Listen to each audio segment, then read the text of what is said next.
et son armée ont envahi la terre, paré au combat. On aborde des armes spirituelles, malgré les coups qu'on prend. On tient le ciel paré au combat. On a opté pour l'armée régulière. Le diable et son armée ont envahi la terre, paré au combat. On aborde des armes spirituelles, malgré les coups qu'on prend.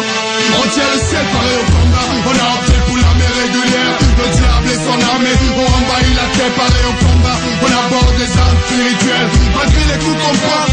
On tient le ciel, malgré les coups qu'on prend. On tient le ciel, malgré les coups qu'on prend. On tient le ciel, malgré les coups qu'on prend. On tient le ciel, malgré les coups qu'on prend. On tient le ciel, paré au combat. On a opté pour l'armée régulière. Le diable et son armée ont envahi la terre, paré au combat. On aborde des armes spirituelles, malgré les coups qu'on prend. On tient le ciel, paré au combat. On a opté pour l'armée régulière. Le sujet dont je vais vous parler ce soir doit être aussi vieux que le monde. Et pourtant, il n'a rien perdu de son actualité, au contraire. Il est appelé à faire parler de lui de plus en plus. Ce que vous allez entendre ce soir, vous ne l'oublierez jamais, même si vous vous efforciez de ne plus y penser. Ne croyez pas à une sorte de pédanterie de ma part, parce que j'aurais parlé d'une façon telle que vous ne pourriez jamais l'oublier dû à mon éloquence. Non, non, pas du tout. Ce que vous allez entendre sera inoubliable dans le sens que vos voisins, la radio, la télévision, les journaux vous en reparleraient. Je vais vous parler des tremblements de terre. Nous savons tous ce qu'est un tremblement de terre pour en avoir entendu parler ou pour l'avoir ressenti à faible intensité. Pour employer une expression triviale, pourtant due à la plume d'un savant, un tremblement de terre, c'est la croûte terrestre qui se met à vibrer un peu à la façon de la peau d'une vache quand une mouche vient la taquiner. Mais ce qui nous intéresse, c'est de connaître les causes des secousses telluriques. Et en voici deux. Premièrement, une cause naturelle et physique. Comme la peau d'une vache tremble sous l'effet d'une irritation, de même la croûte terrestre vibre sous l'effet de certaines irritations. Au temps où la science faisait ses premiers pas dans ce domaine, on croyait qu'il se produisait des crevasses dans le fond des océans et que de grandes quantités d'eau entraient en conflit avec les masses incandescentes au centre de la Terre, produisant de gigantesques déflagrations dont nous ressentions les effets en surface. Cette théorie dite du catastrophisme a été abandonnée et remplacée par celle des plaques tectoniques et de la dérive des continents. Pour plus de renseignements, prière de s'adresser aux travaux de l'éminent volcanologue que fut le regretté Haroun Tazieff. Voici un court extrait de ce qu'il écrivait dans un journal de la presse helvétique. Je lis. 100 000, 500 000, 1 million de morts en l'espace de quelques minutes. Imaginez-vous que cela puisse arriver autrement que par le déclenchement de quelque absurde guerre nucléaire? Non, sans doute. Et vous avez tort. Vous avez tort car l'évidence géologique a fini par me convaincre que jusqu'ici l'humanité a eu une chance prodigieuse et que les catastrophes de Pompéi et de Saint-Pierre de la Martinique ne sont rien à côté de ce qui l'attend.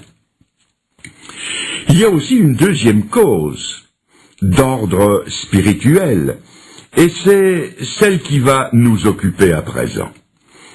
Les tremblements de terre sont des phénomènes naturels, par lesquels notre attention devrait être attirée sur des faits d'une valeur spirituelle très importante. La Bible nous en parle à plusieurs reprises.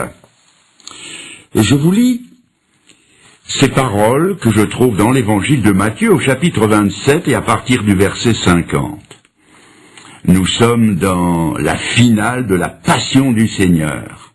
Et je lis que Jésus, en croix donc, poussa un grand cri et rendit l'esprit. Et voici, la terre trembla. Les rochers se fendirent. Le voile du temple se déchira en deux depuis le haut jusqu'en bas.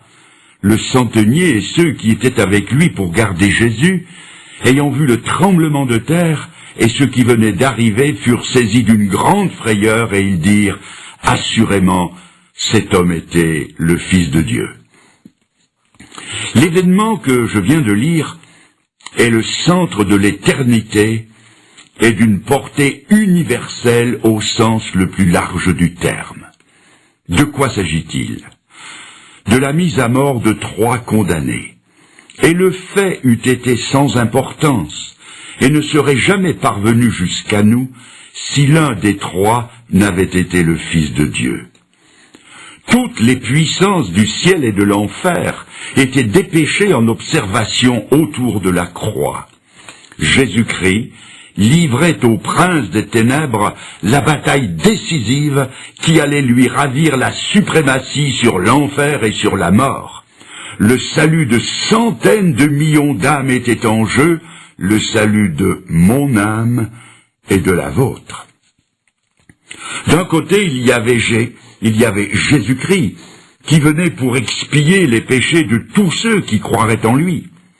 De l'autre côté, il y avait Satan et ses émissaires qui, sachant que leur défaite s'approchait à mesure que s'approchait la mort du Seigneur, tentaient de le dissuader de poursuivre son œuvre en l'incitant à descendre de la croix par ce défi. Si tu es le Fils de Dieu, descends de la croix. Si par sa mort, Jésus allait, comme il est écrit, goûter la mort pour tous ceux qui désormais mettraient leur confiance en lui allaient échapper à la puissance du prince de la mort et lui glisser entre les doigts.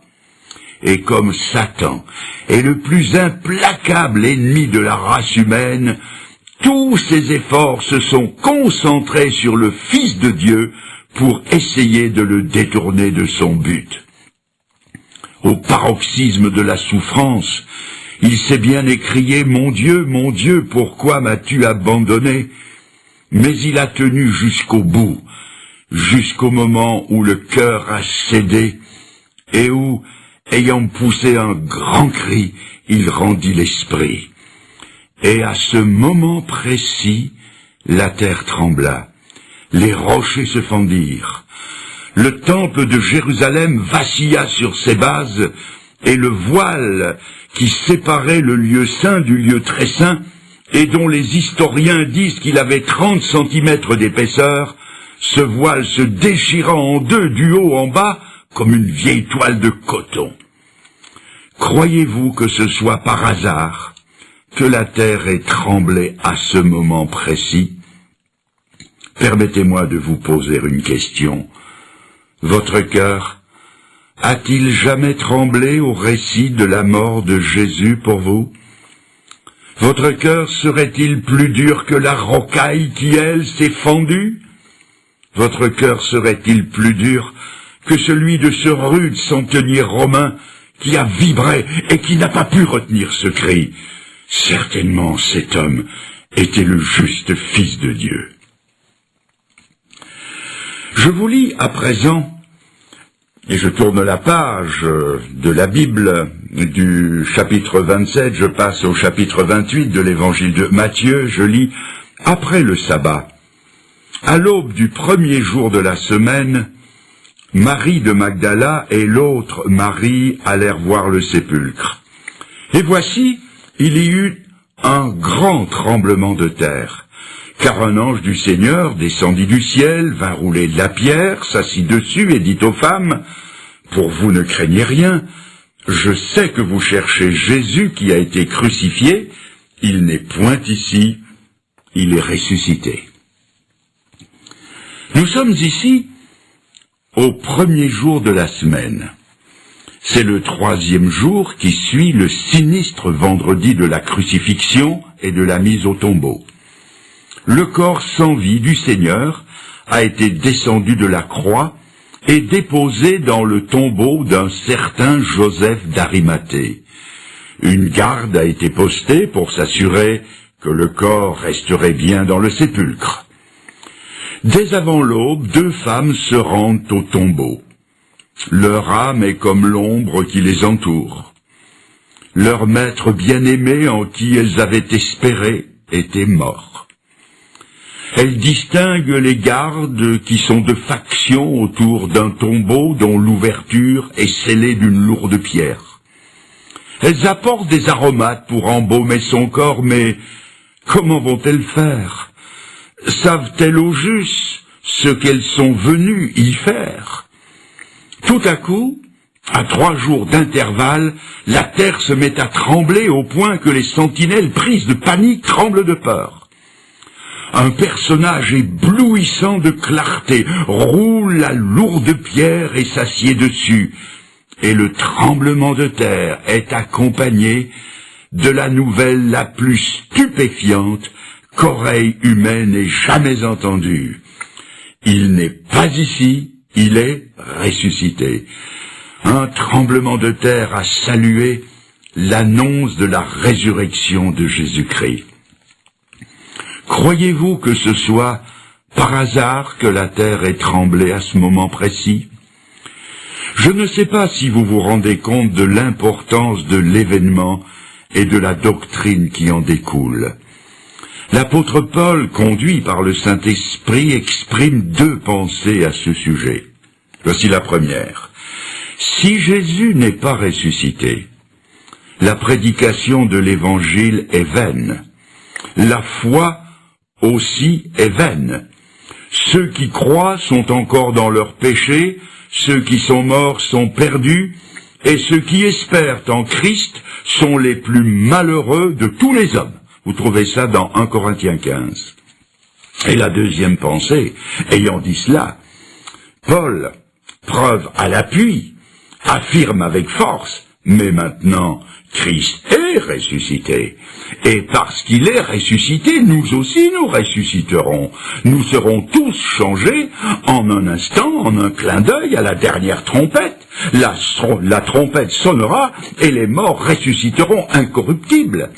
Le développé de tout ceci est à lire tout entier dans 1 Corinthiens 15. La preuve que Jésus n'est pas mort comme les autres hommes, c'est que, comme les autres hommes, il n'est pas resté dans la mort.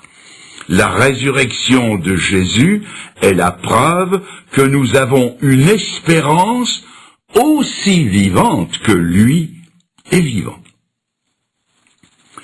Je continue, et je rappelle. Un tremblement de terre a salué la mort de Jésus-Christ. Un autre tremblement a salué l'annonce de sa résurrection, et maintenant, une série de tremblements de terre annonce son prochain retour.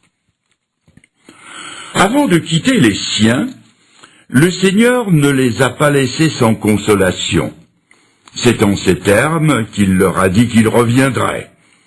Que votre cœur ne se trouble pas. Vous croyez en Dieu, croyez aussi en moi. Il y a plusieurs demeures dans la maison de mon Père. Je vais vous y préparer une place, et quand je vous aurai préparé une place, je reviendrai, et je vous prendrai avec moi, afin que là où je suis, vous y soyez aussi. On trouve ça dans Jean 14. Il ne leur a pas révélé la date de son retour. Et il leur a même interdit de chercher à le savoir. Mais il leur a donné des signes avant-coureurs de son retour. Parmi ces signes, nous relèverons, sans nous y arrêter, la rentrée du peuple juif dans son pays d'origine, la Palestine, sujet que j'ai traité en détail dans une autre occasion. Il y aura aussi l'apparition de phénomènes inexplicables comme des signes dans le ciel, dirons-nous des ovnis, objets volants non identifiés. Il y aura une déferlante de gourous, de violence, de corruption, de belligérance à l'échelle mondiale et une multiplication des tremblements de terre prophétisés par le Seigneur lui-même en ces termes. Jésus se mit à leur dire: